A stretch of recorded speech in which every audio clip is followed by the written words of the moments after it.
Somewhere on the surface of the sun, tension is quietly building. The sun appears constant from Earth, a familiar disk rising and setting with dependable rhythm. Its light feels steady, its warmth feels gentle, but this calm is an illusion born of distance. Beneath the visible surface, the sun is in constant motion. Superheated plasma churns endlessly, dragging vast magnetic fields along with it. These invisible structures stretch, twist, and knot themselves under immense pressure. Energy accumulates patiently. The sun is not a solid object. It is a living sphere of electrically charged gas, where motion generates magnetism and magnetism governs motion. As plasma rises and sinks, magnetic field lines are bent and stressed. Over time, these fields become unstable, storing enormous amounts of energy like a wound spring held in place by force alone. Eventually, the tension becomes too great.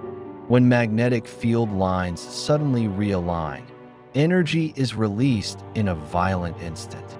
This process, known as magnetic reconnection, converts stored magnetic energy directly into heat, motion, and radiation. The result is a solar flare, an explosion that erupts from the sun's surface and launches energy outward across space. It is not fire in the traditional sense. It is raw physics unleashed. A solar flare is one of the most powerful events in the solar system. In a matter of minutes, it can release as much energy as millions of nuclear weapons detonating simultaneously. Radiation pours outward across the electromagnetic spectrum, from long radio waves to visible light to intense X-rays and gamma rays. The sun briefly outshines itself, releasing energy that has been building for days or weeks. And then, just as suddenly, it is gone. Unlike asteroids or distant cosmic explosions, solar flares are close. The sun is only 8 light minutes away.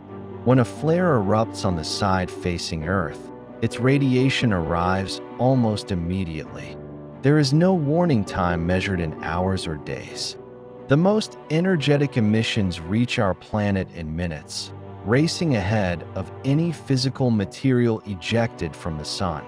The danger arrives at the speed of light.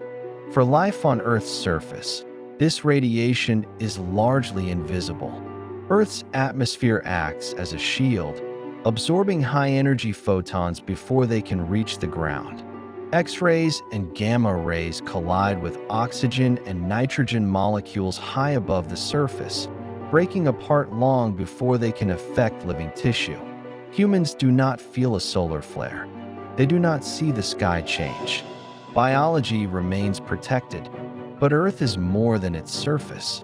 High above, where the atmosphere thins and space begins, the effects are immediate and dramatic. Solar flare radiation ionizes the upper atmosphere, stripping electrons from atoms and altering the electrical properties of the ionosphere. Signals that rely on predictable atmospheric behavior suddenly behave unpredictably. Radio communications fade. Navigation signals distort. Timing systems drift. Satellites orbit directly in this vulnerable region. Here, Earth's atmosphere offers little protection. High-energy particles can penetrate satellite shielding, damage sensitive electronics, corrupt onboard memory, and degrade solar panels. Some satellites recover after temporary disruptions. Others suffer permanent damage, shortened lifespans, or total failure. Astronauts, exposed beyond Earth's full shielding, must take shelter when solar activity increases. Solar flares often signal something larger. They are frequently accompanied by coronal mass ejections, vast clouds of magnetized plasma hurled into space. These clouds move more slowly than flare radiation, taking 1 to 3 days to reach Earth. But when they arrive, they interact directly with our planet's magnetic field. This interaction can reshape Earth's space environment. Earth's magnetic field is normally a powerful defense. It deflects charged particles, guiding them along magnetic field lines toward the poles. There, particles collide with atmospheric gases, creating auroras that paint the sky with shimmering light. Under ordinary conditions, this process is harmless and beautiful. But during extreme solar storms, the system is overwhelmed.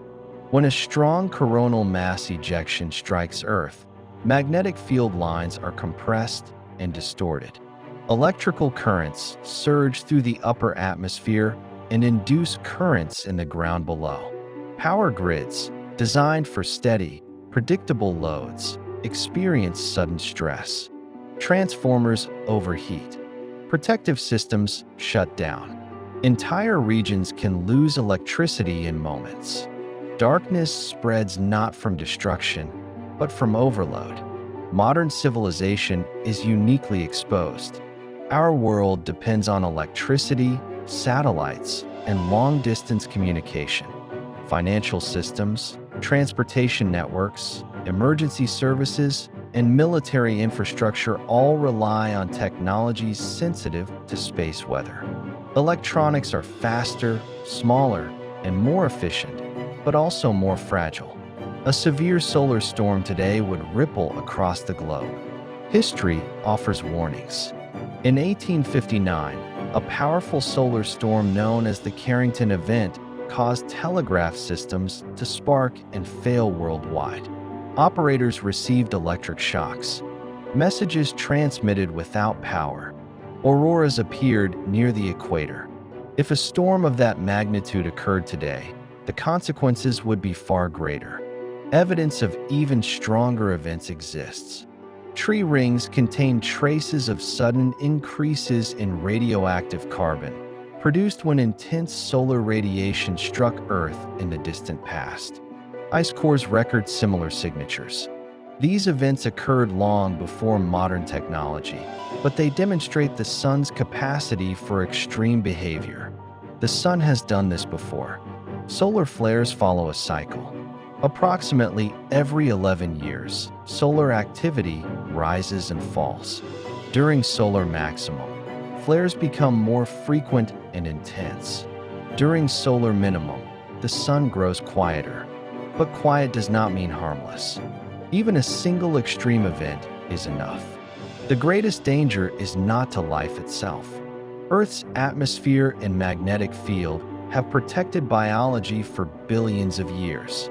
Life evolved under an active sun and adapted accordingly. The real vulnerability lies in civilization. Astronauts venturing beyond Earth's magnetic shield face far greater risks. On the Moon or on a journey to Mars, a powerful solar flare could expose crews to dangerous radiation levels within hours. Without sufficient shielding or warning, exposure could be fatal. Exploration expands humanity's exposure to solar risk. Space is not forgiving. Modern solar observatories watch the sun constantly. They track magnetic fields, monitor sunspots, and detect eruptions as they occur. For coronal mass ejections, early warnings can provide hours or days of preparation. Power grids can be adjusted. Satellites can be placed in safe mode. But flare radiation cannot be stopped. The sun is not malicious. Solar flares are not acts of aggression. They are natural consequences of complexity, motion, and magnetism. They are part of the sun's life cycle, a reminder that even stable stars are dynamic systems. Calm is temporary. Activity is inevitable. Solar flares force us to confront a reality often forgotten. We live under a star. We depend on its stability. We exist within its influence. Events occurring millions of kilometers away can shape our world in minutes. Are solar flares more dangerous than we think? For life, no. Earth is prepared. For technology, perhaps. For a civilization built on fragile systems, the risk is real. The greatest threat is not fire falling from the sky. It is silence, darkened cities, disrupted communication, and systems pushed beyond their limits. Solar flares test resilience, not survival. They reveal how closely modern life is tied to forces beyond human control. Somewhere on the sun, magnetic fields are twisting again. Energy is building. Another flare will come. And when it does, Earth will endure, as it always has. The question is whether our technology will endure with it.